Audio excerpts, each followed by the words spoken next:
Malik Washington proved he has the it factor.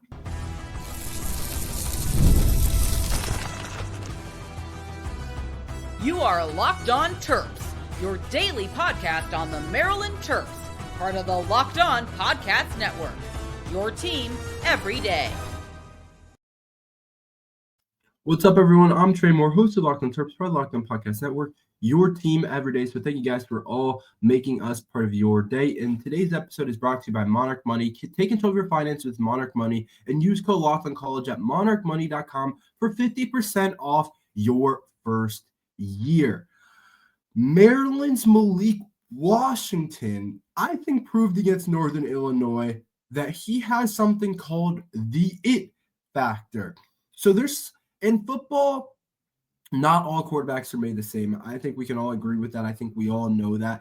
There's just quarterbacks that are just made with different stuff, whether it's some of the NFL guys you think of, like a Patrick Mahomes or a Josh Allen or a Lamar Jackson, or some of those different guys, or even some of the college quarterbacks. Like I think of a guy right now like John Mateer at Oklahoma playing at a whole different level. And I think when there's a factor in quarterback that doesn't have to do with talented, and it's kind of like you either have it or you don't. And it's just like it factor. And it's when a game, to me, this is how I kind of explain it. There's different ways of talking about it. It's like when a game's not going well, you can't get much going. The offensive line's not playing well, receivers aren't catching the ball, whatever the case is, you're able to figure it out down the stretch, find a way to put the team on your back, whether you make a huge run game or make a huge throw into a tight window, or you get out the pocket, make someone miss and hit an intermediate throw, like whatever the case is. I think there's something called the it factor where some quarterbacks, when all game has gone bad and they continue to play poorly, and some quarterbacks, they make a flip, they make a switch, and they're like, okay, I don't care how bad we played, we ain't losing this game to Northern Illinois in our sake. I think a really good example, I don't know if you guys got to watch Monday Night Football with the Bears and the Vikings. I honestly fell asleep a little bit early, but throughout the game, I was like, I don't know if J.J. McCarthy looks good. You guys all know J.J. McCarthy, Michigan QB. We played him. Really, the point is when I was watching the game, I was like, I don't know if he looks good. He was throwing the ball all over the place. Offense didn't look very well. Meanwhile, Caleb Williams and the Bears played up solid. They were playing solid. And then all of a sudden, the fourth quarter hits. They're down by, double digits points. And all of a sudden, J.J. McCarthy has his best quarter in the fourth quarter when they needed it the most to figure out a way to beat the Bears. It's an it factor. And I think against Malik Washington against Northern Illinois gave us an it factor, or kind of a look at it. And I'm not going to sit here and be like, he just beat Alabama, or he just beat Ohio State, or he just beat Michigan in the fourth quarter and had a really good game or something like that. No, I think we just saw a glimpse of Malik Washington having that in factor against Northern Illinois, because I think it was pretty obvious and pretty clear the game wasn't going that well offensively. It just wasn't. Maryland wasn't scoring very much. The offense was limited. What was it? 3-0 in the first quarter. Couldn't move the ball a ton. Northern Illinois defense was getting stops. And then in the second quarter, we did have a touchdown, but still, it was only 10-3.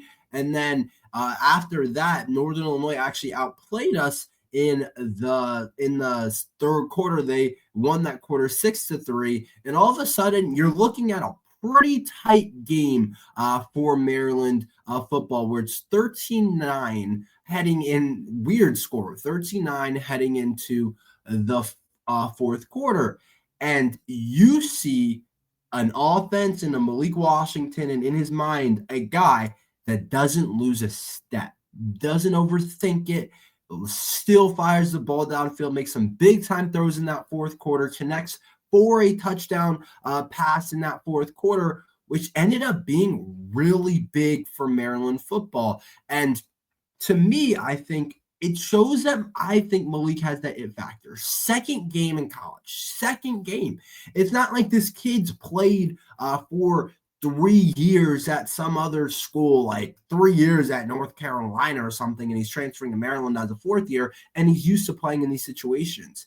He hasn't played any college football. He's played one game where we blew out FAU and kind of everything was clicking, especially in that second quarter. This game, a game where not everything's clicking, and I promise you, there will be other games this season where everything isn't clicking. He was able to still lead us in the fourth quarter.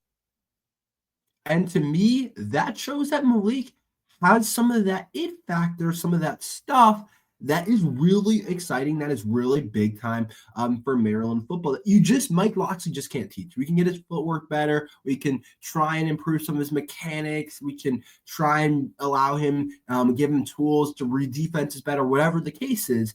That it factor, not being able to blink when the moment hits, to be ready even when the game's not going well, you just can't teach that. And I think we saw a glimpse of it against Northern Illinois. Now, I'm not going to sit here and act like it was one of those situations where it wasn't J.J. McCarthy on Monday night where it's like he's down 10 points. But I think we saw a little bit of it. And I think the thing that really, really excites me about Malik Washington doesn't necessarily excite me about the whole team is I'm talking about the sit factor. Part of it is there wasn't much going on outside of the passing game. I don't know if you guys realize this. We can't run the football. It's something I'm going to talk about in a later segment, in the last segment today. We can't run the football. So it's not like we're supporting Malik Washington running the football. Like some young quarterbacks, you run it 50 times a game and you got to just win it that way. They don't really have to make too many throws. They can just manage the game. That ain't going to be Malik Washington this year. He's going to have to make some throws, and that's what he did with 254 yards, 2 touchdowns, 35 attempts. Like he's passing for 35 attempts in a game that was 9-20. That's not a good sign because our running backs can't get anything going. Nolan Ray, 11 carries, 50 yards, 4.5 average. Like it's okay, but it's nothing to write home about. Williams, 10 carries, 20 yards, 2 yards per carry. That ain't good. And so my point is he's doing this with limited resources next to him. We're not running the ball well. I'm not going to sit here and act like our offensive line is elite. It probably is it was pretty solid against Northern Illinois in terms of the passing game. They didn't do too much there in terms of pressure and different things like that. But still, like I'm pretty sure they had 0 sacks. But still, no running game. We know the drops have been in trouble. In your second collegiate game, you don't even blink in the fourth quarter, and you make the throws that we need down the stretch. To me, it's a little bit of an X factor with Malik Washington, and I think it's a really exciting thing to see for the Terps. We're going to talk about the young pass rushing duo. Just how good can these guys be? We'll talk about that next.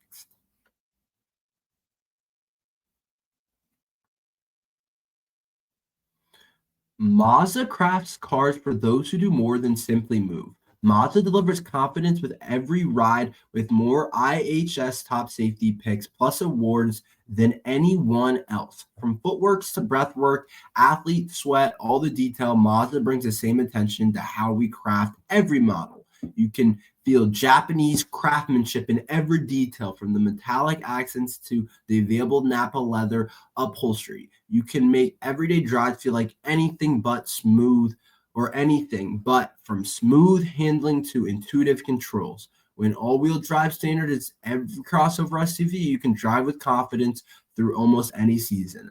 Like our players, we sweat every detail because when you make every move count, impossible becomes irrelevant. Mazda, move and be moved.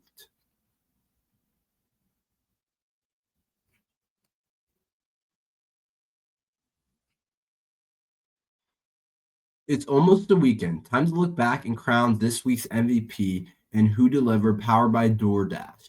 Just like you can win every Saturday with DoorDash streaks, saving more every time you order. These players deliver when it mattered most. Let's break it down. For the Maryland Terrapins, my player that I think performed at a really high way is Dorian Fleming. All the catches he had, especially to start the game, and the touchdown with 70 yards receiving from the tight end position. He came in, no hesitation, no delay. And if you've been watching him the first couple weeks of the season, you know that he has a ton of potential and is on a streak. And just like Dorian Fleming, delivered for Maryland football. DoorDash delivers your Saturdays with DoorDash streaks. You save every Saturday you order, stack it up all season, and you can save up to $250, including $100 in DoorDash credits. Order this Saturday, keep the streak alive. Feel your game day, only with DoorDash. Terms apply. Promo period through 11/18. We have to talk about this young pass rushing duo that might end up being the best pass rushing duo we've seen from Maryland football. Zahir Mathis is looking like a complete freak off the edge. He is looking like a complete freak, and that's only half of it. Sidney Stewart looks even better. And these two guys combined give us something that I feel like we haven't had in the Mike Locksley era. I feel like we haven't had pass rushing. I feel like we haven't had elite pass rushers. I know we've had a couple guys come in and out and whatever the case is, but it seems like they don't stay with Maryland football, whether it's Chop Robinson going to Penn State and is now on the Miami Dolphins, pretty sure he's still there, or even a guy like Jayshawn Barham, for example. He can play inside linebacker, but when he was on the edge, he was maybe at his best. A guy like that even is a guy that couldn't keep, went to Michigan. Kellen Wyatt this offseason decided to leave. I don't think he's elite. I don't think he's as good as these two. But what Zahir Mathis and Sidney Stewart are doing throughout the first couple games of this college season is just it's really, really exciting. Really, really exciting. It's something that I just haven't seen under Mike Locksley, and it gives us so much more potential as a defense, because I honestly feel like our defensive line this year can stick it out, can make it work. In some of these games, I was like, we're probably going to get run on. Like the game against Wisconsin coming up, I would probably be like, yeah, that's a game they probably rushed for 150 yards on us over the past couple of years in the Locksley era. And then there's games where I'm like, yeah, we're not going to get to the quarterback. Like, we're not going to be – their quarterback probably can sit in there like a lot of the day if he wants. And, yeah, our secondary is pretty good with a bunch of NFL guys, but we're not going to be able to hold up forever. I don't think anybody can do that. I don't care who's on the field. I don't care if it's Sauce Gardner. I don't care if it's Christian Gonzalez on the Patriots. I don't care if it's Jalen Ramsey. No one can hold up in college football forever. And so now we have these pass rushers and these young guys that have all this juice, that have all this potential. Zahir Mathis has Sidney Stewart has 2 sacks and is top 5 right now in the Big Ten in sacks.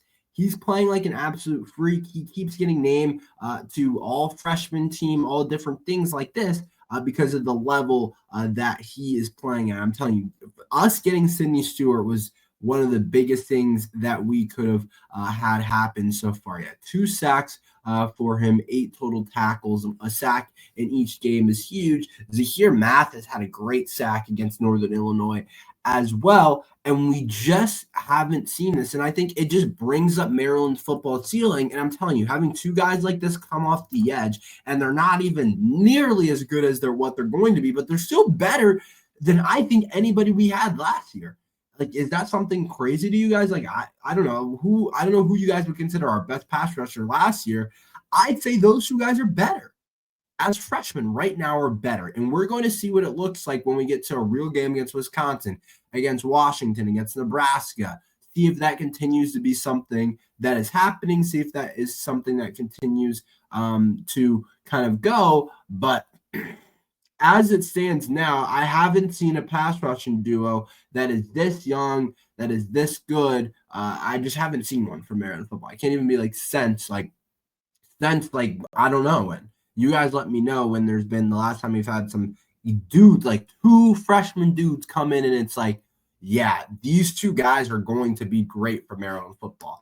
And then the fact, I keep bringing this up, the fact that Zion Ely is coming to join these 2 guys is maybe the thing that is most exciting, that is most fascinating about this, is that Zion Ely, the number 1 player in the 2026 class, is coming to join this duo.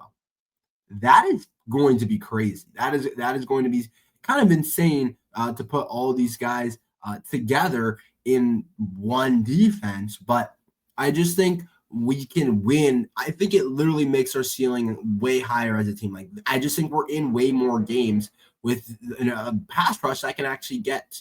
It travels well on the road when it's a third down, end of the game, we got to get off the field. You bring those two guys off the edge. I feel pretty good about us getting there and being able to make a play. And it's not just like these guys are having really high technique. They're just freaks coming off the edge. They're just different cats, different level of athletes. And so far we've seen it that these non-Power 5 schools haven't been able to block those two guys. And there's a reason Zahir Mathis, I keep saying Zahir Mathis, Sidney Stewart is top 5 in the Big Ten in sacks, and Zahir Mathis is right behind them with 1.5 sacks himself. They've exceeded my expectations, even after seeing Sidney Stewart on some of these preseason freshman lists and all those different things. They've still kind of exceeded what I thought they would be. So I think it's really cool to be able to see it. I think they're really transitioning into a really solid pass rushing duo for Maryland football, and I want to continue to see them get better. I want to continue to see them play at a high level, but I really like what I see for Maryland football. Something I don't like what I'm seeing, something that doesn't seem to be fixed, Maryland's run game. It's still bad. It's still bad. We'll talk about my thoughts on that. Can Maryland football fix it going forward? I'll talk about that next.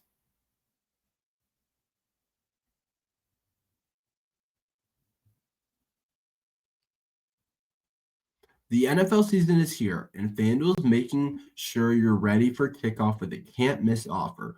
Right now, new customers can just bet $5, and if your bet wins, you'll get $300 in bonus bets to use across the app.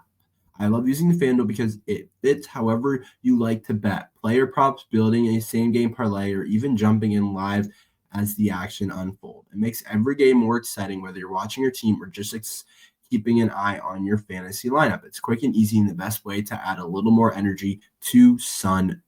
You guys have to get on FanDuel. They have so many different deals, so many different sports right now that you can bet on, especially now that I know you guys are all football fans. So are you ready to play? Download the FanDuel app now by visiting FanDuel.com to get started. That's FanDuel.com to place your first $5 bet.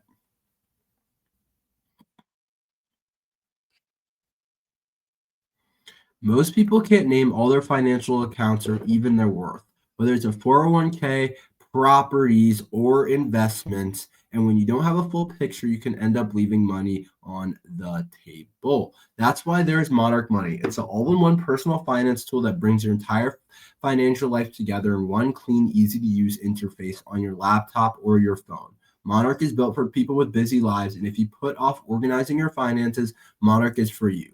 Monarch does the heavy lifting for you, and you can link all your accounts in minutes, see clear data visuals, get smart categorization of your spending, and finally feel in control of your money without ever touching a spreadsheet. You can identify that you aren't saving as much as you thought, and Monarch helps you notice an inefficient investment allocation and discover forgotten 401ks from past jobs. Maximizing investments, increasing your saving rates, and easily reviewing finances with your partner and or financial advisor keeps a clear view of your financial health, week to week and long term. Don't let financial opportunities slip through the cracks. Use code LOCKEDONCollege at monarchmoney.com and your browser for half off your first year. That's 50% off your first year at monarchmoney.com with code LOCKEDONCollege. Maryland's run game, currently a huge problem. It just isn't good. It's not good. And the thing that's tripping me up about it, the thing that is scaring me about it is we haven't played anyone yet. We haven't played a team where it's like, yeah, that team should be really tough to run the football on. Northern Illinois, they're good. They're a good defense for what they are. But in the grand scheme of the Big Ten, you can't run the ball against Northern Illinois. You're not going to be able to run the ball against Wisconsin. You're not going to be able to run the ball against Michigan. You probably won't be able to run the ball against Washington. They're just going to have more dudes up front. And right now, same thing happened with our first game against FAU. Can't run the ball at all. Can't do it. And until we're able to figure that out, until we're able to smooth that out, Maryland football is not going to be as good. Our offense is not going to be as good as we want it to be. Because I'm telling you, as we get into the Big Ten schedule, it's going to be harder and harder and harder for Malik Washington to just carry us to the promised land. It just is. He's a great player. He's really good. I talked about in the first segment. I think he has the it factor. I think he can do some really good things for Maryland football. I like his game. We obviously know he's super talented. I like that Mike Locksley decided to start him. He's still a freshman in the Big Ten. Still a freshman in the Big Ten. If we can't run the ball at all and can't get going at all, I promise you, it just won't work out. It just won't. There'll be too many 3rd and 8s and 3rd and 9s and 3rd and 11s and 12s and 3rd and 7s and things like that. And you guys know what I mean. There'll be a lot of 3rd and longs. And it'll be really tough for Malik to say throw after throw after throw to guys to allow us to actually have an opportunity at winning a game. And I don't know if you guys have peeped, but we've thrown the ball a lot the first 2 games. A lot. Malik threw it 43 times against FAU and didn't even really play in the fourth quarter. And then against Northern Illinois, how many times did he throw it against Northern Illinois? He threw it 35 times against Northern Illinois in a game that we only scored 20 points. There's a couple different reasons for it. We trust Malik Washington. We think he can do his thing. But it also, the big part is we just can't run the football. Nolan Ray, a guy I was really excited about, 11 carries, 50 yards, 4.5 average. Williams, 10 carries, 20 yards, 2.0 average. Iverson Howard, 2 carries, 8 yards, 4.0 average. Just not getting it done. I don't know if we have to open up Malik Washington's legs more. I don't know. And then you go to the game against FAU, a similar type of thing. Williams did have a pretty good game, 10 carries, 54 yards. But look, Nolan Ray, 8 carries, 25 yards, 3.1 average. Iverson Howard, 8 carries, 23 yards, 2.9 average. It's just not getting it done. And the fact that we're averaging, we can't get to 5 yards per carry against a Northern Illinois type of team, it's going to drop like it is. And that's been a big part of Mike Locksley. There's been a couple of dimensions of the teams that I feel like is always weak, that I feel like is never as good as some of the other sections. And to me, one of them is running the football. Running the football hasn't been good under Mike Locksley. It feels like we can never really do it. Feels like we never really can make it happen. And this is another example of us not being able to do it.